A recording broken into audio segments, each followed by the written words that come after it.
வீடியோவில் நம்ம என்ன பார்க்க போகிறோம்னா Big Bash League match number 32 Melbourne Renegades vs Melbourne stars.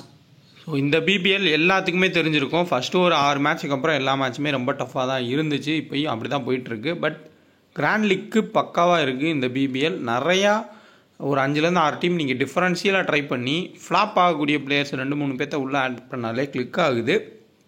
நானும் என்னால் முடிஞ்ச அளவுக்கு கிராண்ட் லீக்கான முக்கியமான டிப்ஸ் வந்து சொல்கிறேன். ஸ்மால் லீக்குக்கு வின்னிங் கொடுக்கறதுக்கு எவ்வளோ ட்ரை பண்ணி தான் டீம்ன்றதை நம்ம கொடுக்குறோம். ரொம்ப ரொம்ப ரிஸ்க்காக கிராண்ட் லீக் டீமெல்லாம் வந்து ஆப்போசிட்டில் போட்டு வராங்க இந்த பிபிஎலுக்கு. ஸோ நம்மளும் ஹை ரிஸ்க் எடுத்தால் தான் வின் பண்ண முடியும்னு கான்செப்டில் டீம் எடுத்தால் அப்போது சேஃப் டீம் வந்து வின் பண்ணிடுது. இப்படியே இந்த பிபிஎல் போயிடுச்சு. ஸோ முடிஞ்ச அளவுக்கு சவுத் ஆஃப்ரிக்கா T20 ஏதாச்சும் பரவாயில்ல, அதுக்கு மேலே வந்து அன்பிரடிக்டபுளாக இருக்கும். ஸோ பார்க்கலாம், ஏதாவது நல்ல மேட்சஸ் வரும். அதுக்கு ஸ்மால் லீக்கு ஹையாக வந்து ப்ளே பண்ணுற மாதிரி, அது வரையும் மீடியமாக ப்ளே பண்ணுறது பெட்ரு. உங்களால் முடியும் அப்படின்னா க்ரியேட் பண்ணிக்கோங்க. நிறைய பேர் வந்து ஓனாக தான் ப்ளே பண்ணுறீங்க, அதுவும் பெட்டர் தான். கிராண்ட் லீக்கு முக்கியமான பாயிண்ட்ஸ் எல்லாமே சொல்லிடுறேன். சிட்னி சிக்ஸர்ஸ் பெர்த் ஸ்காச்சர்ஸ் மேட்ச்சில் கூட ஆஸ்டன் டர்னர் சேசிங்லேயும் மாய்ஸ் ஹென்ரிகஸ் வந்து ஃபஸ்ட்டு பேட்டிங்லேயும் கண்டிப்பாக நல்லா பெர்ஃபார்ம் பண்ண வாய்ப்பு இருக்கும். அதேமாதிரி captain Steve Smith Sean Abbott vice கேப்டனாக சொல்லியிருந்தேன். ஜஸ்ட்டு நான் உங்கள்கிட்ட சொன்னதை வச்சு ஸ்டீவ் ஸ்மித்தை கேப்டனாக போட்டு கீழே வந்து ஷீன் ஆபர்ட் வைஸ் கேப்டனாக கொடுத்து சேசிங்கில் ஆஸ்டன் டர்னர் பெர்ஃபார்ம் பண்ணுவார், நான் அவரை எடுத்து ஃபஸ்ட்டு பேட்டிங்கில் மைசஸ் ஹென்ரிகஸ் நல்லா பெர்ஃபார்ம் பண்ணுவார், அவர் எடுத்திருந்தாலே மினி கிராண்ட் லீக் எல்லாமே வின் பண்ணியிருக்கலாம்.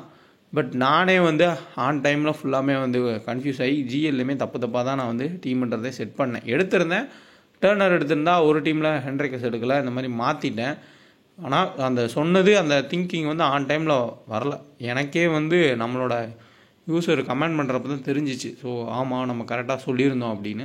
முடிஞ்ச அளவுக்கு என்னோடய கிராண்ட் லீக் ஐடியாஸ்லேருந்து கொடுக்குறேன், யூஸ் பண்ணிக்கோங்க. 12 ஜனவரி 1:45 ஸ்டார்ட் ஆகக்கூடிய மேட்ச் டாக்லாண்ட் ஸ்டேடியம் மெல்பர்னில், மார்வல் ஸ்டேடியமில். 66 மேட்ச் இங்கே நடந்திருக்கு. 28 match first team, 38 match second team. ஆவரேஜாக 159 ரன் எதிர்பார்க்கலாம். இப்போ ரீசெண்டாக நடந்த எல்லா மேட்சுமே பேட்டிங் டஃபாக தான் இருந்துச்சு. கிறிஸ்லின் மட்டும்தான் இந்த கிரவுண்டில் அதிரடியாக ஆடினார், மற்ற எல்லா பேட்டர்ஸுமே தடுமாறினாங்க. அன்ஈவன் பவுன்ஸ் வந்து இந்த கிரவுண்டில் இருக்குது. அன்ஈவன் பவுன்ஸ் இருக்குது அப்படின்னாலே ஆல்ரவுண்டர்ஸ் யார் பவுலிங் ஆல்ரவுண்டர்ஸ் இருக்காங்களோ அவங்கள கேப்டன்ஷிப் கொடுக்கலாம், இல்லை பவுலர்ஸுக்கு கேப்டன்ஷிப் கொடுக்குறது பெட்டராக இருக்கும். பிச்சு அந்தளவுக்கு மார்வலில் பயங்கரமான பேட்டிங் ட்ராக் கிடையாது. இங்கே கடைசியாக நடந்த மேட்சுக்கான ஸ்கோர் கார்டுன்னு பார்த்தோம்னா கிறிஸ்லின் அந்த அடித்து வின் பண்ணியிருப்பாங்க.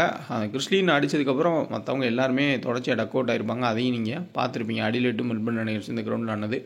அதுக்கு முன்னாடி எல்லா மேட்சஸுமே உங்களுக்கு கஷ்டமாக தான் இருந்துச்சு பேட்டிங்க்கு. இப்போ நம்ம பார்க்குறது MCGயில் நடந்த Renegades Melbourne stars match. Stars கடைசி வரையும் மேட்ச் எடுத்துகிட்டு போய் வின் பண்ணாங்க. குரிந்தர் சந்து 3 விக்கெட்டு, டாம் ராஜர்ஸ் 1 விக்கெட்டு. பென்டக்கட் கேமை எடுத்துகிட்டு போனார். லாஸ்ட்டில் கார்ட்ரைட் பயங்கரமாக ஹிட் பண்ணார். சேம் அவங்க சைடில் Jacob Bethell 49 run plus பவுலிங்குமே 3 over Pavul பண்ணார். அதையும் நோட் பண்ணிக்கோங்க. ஜாக்கப் பேத்தல் பவுல் பண்ணுறக்கு வாய்ப்புகள் அதிகம் இந்த கிரவுண்ட்லேயுமே. Peter Siddle 2 wicket, Joel Paris 2 wicket. Squad ரெனகேட்ஸ்க்கு எதிராக மேட்ச்சு நாளைக்கு நடக்கக்கூடிய மேட்ச்சில் இதான் வந்து ஸ்குவாடு. டான் லாரன்ஸ் கிடையாது, அவருக்கு பதிலாக டாம் ராஜர்ஸ் உள்ளே வரதுக்கான சான்ஸ்ன்றது இருக்கும். அப்படி இல்லாட்டி மேர்லோவை ஆட வைப்பாங்க, இல்லை வேறன்னு ஒரு பிளேயர் இருக்கார் அவரை ஆட வைப்பாங்க. யாராவது ஒரு ஆளுக்கு வாய்ப்புன்றது கொடுப்பாங்க. அதை வந்து செக் பண்ணிக்கோங்க. இதுதான் ஸ்குவாடு. பேட்பாலோன் ஆப்பு உங்களுக்கு எல்லா லீக்ஸுக்குமே லீடர் போட்டு தராங்க.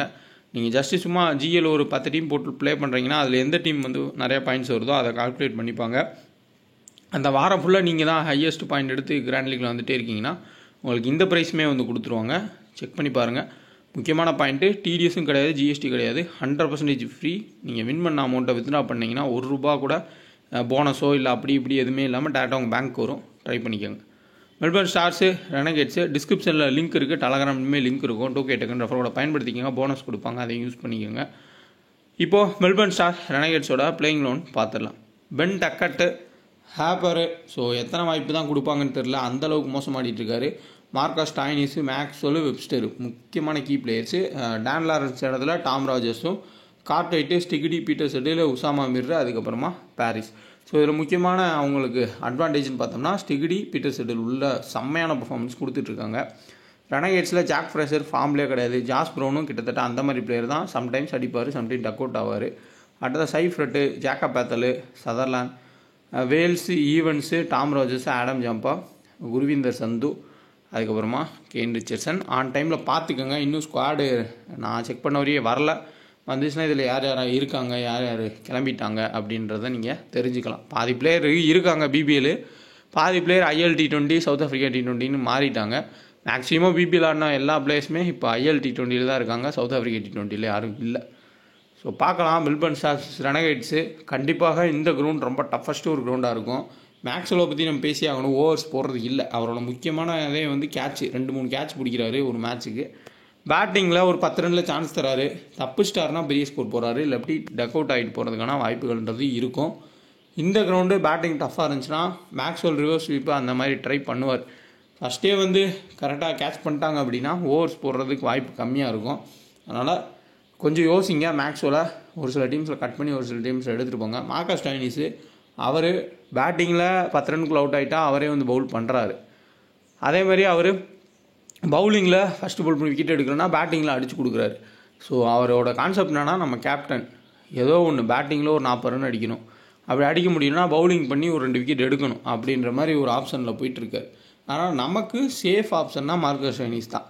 எப்படினாலும் 2ல் ஏதோ ஒரு பர்ஃபார்மன்ஸ் கொடுத்துட்றாரு. அதுக்கு அவர் சரியான ஒரு சீசனாக தான் அவருக்கு போய்கிட்டு இருக்கு. ஸோ பெஸ்ட்டு கேப்டன் வந்து மார்க்கஸ் ஸ்டாயினிஸ். செகண்டு சதர்லாந்து. ஆனால் சதர்லாந்து செகண்ட் பவுல் பண்ணுறப்போ விக்கெட் எடுப்பாரா அப்படின்ற ஒரு கொஸ்டின் மார்க் இருக்குது. ஃபஸ்ட்டு பவுல் பண்ணுறப்போ அவர் விக்கெட் எடுக்கிறது ஓகே, செகண்ட் பவுல் பண்ணுறப்போ அவர் விக்கெட் எடுக்கிற ரிதம் வந்து கம்மியாக தான் இருக்குது.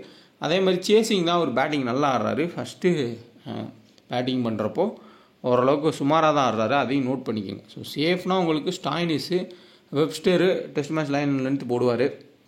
அப்படி இல்லைனா உங்களுக்கு மார்க்ஸ் டிகிரி, டாம் ரோஜர்ஸ், இவங்க 4 பேர் தான் வந்து பெட்டரான சாய்ஸு. 5வது ஆப்ஷனாக நீங்கள் வில் சதர்லாந்தை பார்க்கலாம். ஸோ மற்றபடி இந்த 4 பேர்த்துக்குள்ளே நம்ம ஸ்மால் லீக் கேப்டன்ஷிப் போகிறது பெட்டராக இருக்கும். சேம் ஆடம் ஜாம்பா டெத் வரையை கொண்டு வந்து ஓவரை கொடுக்குறாங்க, அதை யூஸ் பண்ணி மினிமம் ஒரு விக்கெட்டுன்றதை எடுத்துடுறாரு, இல்லை 2 விக்கெட் கூட எடுக்கிறார். ஸோ ஃபஸ்ட்டு பவுல் பண்ணால் ஆடம் ஜாம்பா எடுத்துக்கோங்க. டெத்தில் வந்து பவுல் பண்ணுறாரு. கெயின் ரிச்சர்ட்சன் ஃபார்ம்டே இல்லை சுத்தமாக, அதிகபட்சம் ஒரு விக்கெட் தான். குர்வீந்தர் சந்து இந்த மாதிரி விக்கெட்ஸ் வந்து நல்லா ஹெல்ப் பண்ணும் அவரோட பேஸ் அண்ட் பவுன்ஸுக்கு. அன்இவன் பவுன்ஸ் இருந்துச்சு அப்படின்னா நல்லா விக்கெட்ஸ் எடுக்க வாய்ப்புகள் இருக்கும். டாம் ராஜர்ஸு பேட்டிங் ப்ளஸ் பவுலிங் 2மே பண்ணுறாரு. வில்ஸ் அதெல்லாம் வந்து சேமு. வேல்ஸ் ஆடுவாரா அப்படின்றது தெரில. ஜாக்கப் பத்தல் தேவைப்பட்டால் பவுல் பண்ணலாம், ஆனால் கன்ஃபார்மாக பவுல் பண்ணுவாரா அப்படின்றது தெரியல. சைஃப்ரட்டு இந்த மாதிரி விக்கெட்ஸில் குயிக்காக அடிக்க பார்ப்பார்.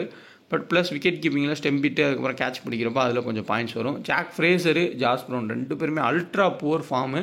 ப்ளஸ் மார்க்ஸ் டிகிரி கன்சிஸ்டண்ட்டாக ஓப்பனிங் ஸ்பெல்லே விக்கெட் எடுக்கிறாரு, பீட்டர் செடியூல் விக்கெட் எடுக்கிறாரு. இவங்களை மீறி இந்த 2 பேர் பெர்ஃபார்ம் பண்ணுறதுன்றது ரொம்பவே லக்கு வேணும், ரொம்பவுமே கஷ்டம். மேபி ஜாஸ் ப்ரவுன் வேணால் ஒரு ஆடினார்னா ஒரு 30 ரன் அப்படி அடிக்கலாம். ஜாக் ஃப்ரேசர் வந்து ரொம்ப ரிஸ்க்கு, ஹை ரிஸ்க் எடுக்கிறவங்க ஏதாவது ஒரு சில கிராண்ட் லீக்கில் வேணால் ஜாக் ஃப்ரேசரு, ஹேப்பரை ட்ரை பண்ணுங்கள். விக்கெட் வந்து நல்லா பேட்டிங் ட்ராக்காக இருக்குன்ற மாதிரி இருந்தால் மட்டும், மற்றபடி உங்களை ட்ரை பண்ணாதீங்க, ரிஸ்க்கு தான். ஏதாவது ஒரு சில கிராண்ட் லீக்கில் மட்டும் பிக் பண்ணிக்கோங்க. ஏன்னா நம்ம இந்த சைடு பார்த்தாலும் உங்களுக்கு டாம் ராஜர்ஸு, குர்வீந்தர் சந்து நல்லா மூவ் பண்ணுவாங்க. சேம் இந்த சைடு மார்க்ஸ் டிகிரி நல்ல ரிதமு, ஜோல் பேரிஸுமே சூப்பர் ரிதமு, அதுக்கப்புறம் பீட்டர் செடியூல் 3 பேர் இருக்கப்போ ஃபார்ம்லேயே இல்லாத பிளேயர் ஆடுறதுன்றது ரொம்பவே கஷ்டம். மிடில் தான் கேம் நிற்கும். ஸோ ஜாக்கப் பெத்தல் கொஞ்சம் டீசெண்டாக ஆடுறதுக்கு பார்க்கணும். ஃபஸ்ட்டு பேட் பண்ணால் ஜானதன் வேல்ஸ் ஆடினார்னா ஒரு சில டீம்ஸில் ட்ரை பண்ணுங்கள். ஸ்டார்டிங்கில் இவங்க அவுட் ஆகிட்டாங்கன்னா மிடில் ரொட்டேட் பண்ணி கொண்டு போவார். ஒரு ட்ரம் கார்டு பிக்காக நீங்கள் பார்க்கலாம். லோயஸ்ட் பர்சன்டேஜ் பிக்கு நல்ல ஒரு பிக்காகவுமே இருப்பார். ஹேப்பரு ஏதாவது ஒரு டீமில் வேணால் ஹை ரிஸ்க்காக ட்ரை பண்ணுங்கள். அதுமாதிரி டாம் ராஜர்ஸ்லாம் வாய்ப்பே இல்லை அவர் பெர்ஃபார்ம் பண்ணுறதுக்கானது. மற்றபடி பவுலிங் ஆப்ஷன்ஸில் டிஃபரன்ஷியல் ஆப்ஷனாக ஜோல் பேரிஸை ட்ரை பண்ணுங்கள். ஃபஸ்ட்டு பவுல் பண்ணார்னா கொஞ்சம் 1-2 விக்கெட் எடுக்கலாம், ஆனால் ரிஸ்க்கு தான். மோஸ்ட்லி விக்கெட் டேக்கிங்னாலே உங்களுக்கு ஸ்டெகுடியும் பீட்டர் செடியூல் தான் எடுக்கிறாங்க. உசாமா மிர்ரு ஃபஸ்ட்டு பவுல் பண்ணாலும் ஒரு விக்கெட் எடுக்கிறாரு, செகண்ட் பவுல் பண்ணாலும் ஒரு விக்கெட் எடுக்கிறாரு. விக்கெட் டேக்கிங் ரிதம்ன்றது அதிகமாகவே இருக்குது. மோஸ்ட்லி இந்த பிச்சு வந்து பவுலிங் ஃபேவராக தான் இருக்கும். அப்படி இருந்துச்சுன்னா இந்த 3 பேரும் எடுத்துக்கோங்க. சேம் இந்த சைடில் உங்களுக்கு 3 பேர் ப்ளஸ் ஆல்ரவுண்டர் சதர்லாந்து நீங்கள் எடுத்துக்கலாம். இங்கே நம்ம ஸ்டாயினிஸ் எடுத்துக்கலாம், வெப்ஸ்டர் எடுத்துக்கலாம். அதிகபட்ச பவுலர்ஸை எடுத்து கேப்டன் கொடுக்குறதா பெட்ரு. ரெனகேட்ஸில் ஒரே ஒரு லெஃப்ட் ஹேண்டர் மட்டும் தான், இது எல்லாருமே ரைட்டு தான். ஆக்சுவலி ஆல்ரெடி ஓவர் போடுறதில்ல, ஓவர் போடுறதுமே வாய்ப்பு ரொம்பவே குறைவு. இந்த மாதிரி விக்கெட்ஸில் எம்சிஜி எஸ்சிஜியில் அடிக்கிற மாதிரிலாம் இங்கே அடிக்கவும் முடியாது, விக்கெட் கஷ்டமாக இருந்தால். ஆன் டைம் பிச்சு ரிப்போர்ட்டுன்றதை நம்ம கிளியராக பார்ப்போம், எந்த மாதிரி வந்து விக்கெட்ஸ் இருக்குன்ற மோஸ்ட்லி வந்து டஃபஸ்ட் விக்கெட்டாக தான் இருக்கும். அதுக்கேற்ற மாதிரி தான் நம்ம டீம்ன்றது மேக் பண்ணோம். ஸோ ஜிஎல்இ கண்டிப்பாக மார்க்ஸ் டிகிரி பீட்டர் செடியூலாம் ட்ரை பண்ணுங்கள் கேப்டன் வைஸ் கேப்டனா. டிஃபரன்ஷியல் ஆப்ஷனாக ஜாந்தர் வேல்ஸ் ஃபஸ்ட்டு பேட் பண்ணுறப்போ ட்ரை பண்ணுங்கள், லோயஸ்ட் பர்சன்டேஜ் பிக்காக இருப்பார். அதேமாதிரி சாம் ஹேர்பரை ஏதாவது ஒரு சில டீம்ஸில் ட்ரை பண்ணிக்கோங்க. இந்த சைடில் ரெனகேட்ஸில் குர்வீந்தர் சந்துவை ஜிஎலுக்கு கேப்டன்ஸ் கேப்டன் ட்ரை பண்ணுங்கள். ஜாக் ஃப்ரேசர், ஜாஸ் ப்ரவுன் ரொம்ப ரிஸ்க்கு. டாம் ரோஜர்ஸ், இந்த 3 பேருமே கார்ட்ரைட்டுமே ரிஸ்க் தான். ஏதாவது 10 மேட்ச்க்கு ஒரு மேட்ச் அடிக்கிற மாதிரி ஆயிடுச்சு. அவர் லாஸ்ட்டில் கூட அவரால் ஹிட் பண்ண முடியல, ரொம்பவே கஷ்டம் தான் படுறாரு. அதனால் இவ்வளோ ரிஸ்க் எடுக்காமல் அந்த குறிப்பிட்ட பெர்ஃபார்ம் பண்ணுற பிளேயர்ஸ்குள்ளே பவுலர்ஸ்குள்ளே கேப்டன்ஸ் கேப்டன் கொடுத்தா இந்த கிரவுண்டில் பர்ஃபெக்டாக இருக்கும். டிம் சைஃப்ரட்டு ஹெட்டில் 17, வென்யூவில் 16 தான். சரியான பர்ஃபார்மன்ஸ் கிடையாது. மார்வலில் குயிக்காக அடிக்க பார்ப்பாரே தவிர்த்து அவ்வளோ ஸ்டெடியாக ஆட மாட்டார். மார்க் ஹாரிஸ் ஆடுறாரா, ஜாஸ் ப்ரவுன் ஆடுறாரான்னு பார்த்துக்கோங்க. ஸ்டாட் ரொம்ப போராக தான் இருக்குது. ஜாக் ஃப்ரேசரு ஹெட்வேர்டில் 18 ரன் ஆவரேஜ், வென்யூவில் 23 run average. Jacob Bethell 49 run average ஹெட்வேர்டில், வென்யூவில் 25 ரன் ஆவரேஜ். 2 மேட்ச்சில் ஓரளவு டீசெண்டாக ஆடி இருக்காரு. பவுலிங் போட வாய்ப்பு இருக்கும். வில் சதர்லாந்து ஹெட்வேர்டில் 2 விக்கெட் தான் எடுத்திருக்காரு. பேட்டிங்கில் 8 ரன் தான் இவரோட ஆவரேஜ் 7 மேட்ச்சில். வென்யூவில் 11 விக்கெட் எடுத்திருக்காரு. போன மேட்ச்சில் நல்ல பர்ஃபார்மன்ஸ் கொடுத்தாரு. சப்போஸ் ஃபஸ்ட்டு பவுல் பண்ணி சேசிங் வந்தால் வேணால் ட்ரை பண்ணுங்கள். டாம் ராஜர்ஸ் ஹெட்வேர்டில் 10 விக்கெட்டு, வென்யூவில் 14 விக்கெட்டு. நல்ல ஃபார்மு, பேட்டிங்குமே சூப்பராக ஆடுறாரு. ஆல்ரவுண்டர் மாதிரி மேலேயே அனுப்பலாம், அந்தளவுக்கு பேட்டிங் ஆடுறாரு. சூப்பரான ஒரு கேப்டன்ஸ் கேப்டன் சாய்ஸ். குர்வீந்தர் சந்து ஹெட்வேர்டு 3 விக்கெட்டு, வென்யூ ஸ்டார்ட்ஸ் இல்லை. ஜாந்தர் வேல்ஸ் 34 ரன் ஆவரேஜ் ஹெட்வேர்டில், வென்யூவில் 56 ரன் ஆவரேஜ். ஸோ ப்ளே பண்ணார்னா ஃபஸ்ட்டு பேட்டிங் அப்போ எடுத்துக்கோங்க, ரொட்டேட் பண்ணி கேம் எடுத்துகிட்டு போவார். ஆடம் ஜாம்பா ஹெட்வேர்டில் 1 விக்கெட் தான், வென்யூவில் 6 விக்கெட் 6 மேட்ச்சில். கேன் ரிச்சர்சன் 16 விக்கெட்டு 13 மேட்ச்சில், வென்யூவில் 27 மேட்ச்சில் 38 விக்கெட் எடுத்திருக்காரு. பென் டக்கட்டு 67 ஹெட்வேர்டில். ஹேப்பரு ஹெட்வேர்டில் 4 மேட்ச் ஆடி வெறும் 2 ரன் தான் ஆவரேஜ் இருக்காரு. வென்யூவில் 1 மேட்ச் ஆடி 3 ரன்னு. இங்கே உங்களுக்கு வெப்ஸ்டரு 16 ரன்னு ஆவரேஜ் 2 விக்கெட்டு, வென்யூவில் 19 ரன்னு. விக்கெட்டே எடுத்தது இல்லை. வெப்ஸ்டர் இதையும் நோட் பண்ணிக்கோங்க, முக்கியமான point. Marcus Stoinis 47 run average ஹெட்வேர்டில் 11 விக்கெட்டு, வென்யூலும் 32 ரன் ஆவரேஜ் 7 விக்கெட் எடுத்திருக்காரு. பக்காவான ஒரு கேப்டன் சாய்ஸு. மேக்ஸ்வெல் ஹெட்வேர்டில் 39 ரன்னும், வென்யூவில் 50 ரன் ஆவரேஜ் வச்சுருக்காரு. ஸோ ஆவரேஜ் நல்லா தான் வச்சுருக்காரு. பட் விக்கெட் எப்படி இருக்குன்றது தான் நம்ம பார்க்கணும். பவுலிங் போடுவார்ன்றதே பார்க்கணும். சேஃப் ஆப்ஷன் தான் மேக்ஸ்வெல். ஏதாவது பவுலிங் காம்பினேஷனில் நம்ம அதிகமான பவுலர்ஸ் எடுக்கணும்னு நினச்சிங்க அப்படின்னா ஒரு சில டீம்ஸை கட் பண்ணிக்கோங்க. ஜோல் பாரிஸ் 4 விக்கெட்டு, வென்யூவில் 1 விக்கெட். மார்க் ஸ்டீடி ஹெட்வேர்டில் 2 விக்கெட்டு, பீட்டர் செட்டில் 2 விக்கெட். கண்டிப்பாக இவங்களுக்கு இந்த பிச்செல்லாம் வந்து மினிமம் 2 விக்கெட் எடுக்கக்கூடிய விக்கெட்டாக தான் இருக்கும். ஸ்டாய்னிஸ் கேப்டன், வில் சதர்லாந்து கேப்டன் கொடுத்துருக்கேன். பட் நீங்கள் வில் சதர்லாந்துக்கு பதிலாக ஸ்டெகடி, டாம் ராஜர்ஸு, பீட்டர் செட்டில்னு எந்த பேஸ் பவுலருக்கு வேணால் நீங்கள் கொடுக்கலாம். சேஃபஸ்ட் ஆப்ஷன் மோஸ்ட்லி இதே மாதிரி தான் எல்லோரும் டீம் எடுப்பாங்க. 1-2 நீங்கள் ஹை ரிஸ்க் ஆப்ஷன்ஸ் வேணால் ஆட் பண்ணிக்கோங்க. குபேரா ஃபேண்டசி ஆப் ஜஸ்ட் ஒரு பிளேயரை நீங்கள் செலக்ட் பண்ணி ப்ளே பண்ணலாம். டிஸ்கிரிப்ஷன் லிங்க் இருக்குது, ட்ரை பண்ணுங்கள். SA T20 IL T20 ஆரம்பிச்சிட்டாங்க. அதுலேயும் டியோவில் ஒரே ஒரு பிளேயர் செலக்ட் பண்ணி ப்ளே பண்ணுறது கொஞ்சம் பர்ஃபெக்டாக தான் இருக்கும். GST ஃப்ரீயாக தராங்க, யூஸ் பண்ணிக்கோங்க. டிஸ்கிரிப்ஷனில் லிங்க் இருக்குது. அதே மாதிரி Telegram channel, original channel check பண்ணி ஜாயின் பண்ணிங்க. Win or loss only free team தான். நம்ம நேம் யூஸ் பண்ணி ஏதாவது அமௌண்ட் எது கேட்டால் கொடுத்துறாதீங்க. கரெக்டான டெலகிராமாக பார்த்து ஜாயின் பண்ணிக்கோங்க. உங்களுக்குன்னு டீம் கண்டிப்பாக ஐடியா கிடைக்கும். இப்போ ஓரளவுக்கு இந்த வீடியோ பார்த்துட்டு வந்திருப்பீங்க, கொஞ்சம் ஸ்கிப் பண்ணால் கூட. அப்போ லாஸ்ட்டில் உங்களுக்குன்னு ஒரு ஐடியா இருக்கும், நான் சொன்னது ஒரு ஐடியா இருக்கும். ரெண்டையும் கம்பைன் பண்ணி டீம் செட் பண்ணுங்கள். கிராண்ட் லீக்கில் கண்டிப்பாக க்ளோஸாக போகும். ஸ்மால் லீக்கில் ஒரு சில சேஞ்சஸ் பண்ணி ப்ளே பண்ணாலும் ப்ளே பண்ணிக்கோங்க. இதே மாதிரி எப்போயுமே ஃபேண்டசி போகாது. வின்னிங்கிறது கண்டினியூவாக வந்துக்கிட்டே இருக்கும் ஒரு டயத்தில். அப்போ நம்ம வந்து யூஸ் பண்ணிக்கலாம். இப்போதைக்கு கிராண்ட் லீக் ஃபோக்கஸ் பண்ணுங்கள். அதேமாதிரி டியோ மாதிரி ஒரு பிளேயர் செலக்ட் பண்ணி ப்ளே பண்ணுறதில் ஃபோக்கஸ் பண்ணி ப்ளே பண்ணுங்கள். கரெக்டாக இருக்கும் ரிதம். நெக்ஸ்ட்டு இன்னுமே வந்து இன்டர்நேஷ்னல் மேட்சஸ் எதாவது வந்துச்சுன்னா கன்சிஸ்டண்ட்டாக நம்ம வின்னிங் கொடுக்குறதுக்கு ட்ரை பண்ணுவோம். முடிஞ்ச அளவுக்கு நானும் கொடுத்துட்டு தான் இருக்கேன். நம்ம பயங்கரமாக ஒன்று யோசிச்சு டீம் போட்டால் நமக்கு மேலே பயங்கரமாக யோசிச்சு டீம் போடுற மாதிரி தான் போகுது. அதனால் ஓரளவுக்கு ஏதோ போயிட்டுருக்குன்னு தான் சொல்ல முடியும். ஸோ கிராண்ட் லீக்கு பக்காவாக யூஸ் பண்ணிக்கோங்க. முடிஞ்ச அளவுக்கு எல்லா ஸ்டாட்ஸுமே கொடுத்துருக்கேன். வீடியோஸ் நான் லைக் பண்ணுங்கள். ஏதாவது டவுட்னா கமெண்ட் பண்ணுங்கள். எல்லாத்துக்குமே நான் ரிப்ளை பண்ணிட்டு தான் இருக்கேன். ஓகே, நெக்ஸ்ட் வீடியோவில் பார்க்கலாம். நம்மளோட டெலகிராமில் ஜாயின் பண்ணணும்னு நினைக்கிறவங்க ஒரிஜினல் சேனல் செக் பண்ணி ஜாயின் பண்ணுங்கள். மறுபடியும் நான் சொல்லிடுறேன், டெலகிராமில் ஏதாவது ஆடு வருது, ஏதாவது இது மாதிரி வேறு சேனலில் ஜாயின் பண்ணுங்கன்ற மாதிரி இருந்தால் நம்ம கிடையாது, டெலகிராமாக கொடுக்கக்கூடிய ஆட்ஸு. ஸோ கரெக்டாக செக் பண்ணுங்கள். நம்ம சேனல் நேம்லேயும் நிறைய ஃபேக் சேனல்ஸ் வந்து இருக்கும். வின் ஆர் லாஸ் நம்ம ஒன்லி ஃப்ரீ டீம்ஸ் தான் கொடுக்குறோம். அதேமாதிரி தெளிவுபடுத்துகிறேன். இந்த மாதிரி எல்லா கிவ்வே போஸ்டர்ஸு லிங்க்ஸ் எல்லாமே இருக்கும். இன்ஸ்டால் பண்ணிக்கோங்க. உங்களுக்கு யூஸ்ஃபுல்லாக தான் இருக்கும். கண்டிப்பாக நீங்களாக ஃபேண்டசி ப்ளே பண்ணுறதுக்கு இதில் பார்த்து தெரிஞ்சுக்கிட்டு ப்ளே பண்ணுங்கள். இதில் ஆஃபர்ஸ் இருக்குது, எப்படி வந்து ப்ளே பண்ணலான்றது புதுசாக வரவங்களுக்கு சொல்கிறேன். சேம் நிறையா ஃபேக் சேனல்ஸ் இருக்குது நம்மளோட நேம்லேயும், அதையும் தெளிவுபடுத்திடுறேன். நம்ம ஒன்லி ஃப்ரீ டீம்ஸ் தான். வின் ஆர் லாஸு நான் உங்களை சேஞ்ச் பண்ணி ப்ளே பண்ணுங்க தான் சொல்லுவேன். நம்ம நேமை யூஸ் பண்ணி எதாவது அமௌண்ட்டு யாராவது எதாவது கேட்டால் கொடுத்துடாதீங்க. அது வந்து ஃபேக்கு. ஏன்னா அடுத்தடுத்து பெரிய பெரிய லீக்ஸ் வருது, நிறையா வந்து ஃபேக் நடக்கிறதுக்கு வாய்ப்பு இருக்கும். நம்ம வின் ஆனால் வின்னிங் போஸ்ட் போடுவோம், வின் ஆகலைன்னா நம்ம வந்து வின்னிங் போஸ்ட் போட மாட்டோம். அதையும் வந்து நான் சொல்லிடுறேன்.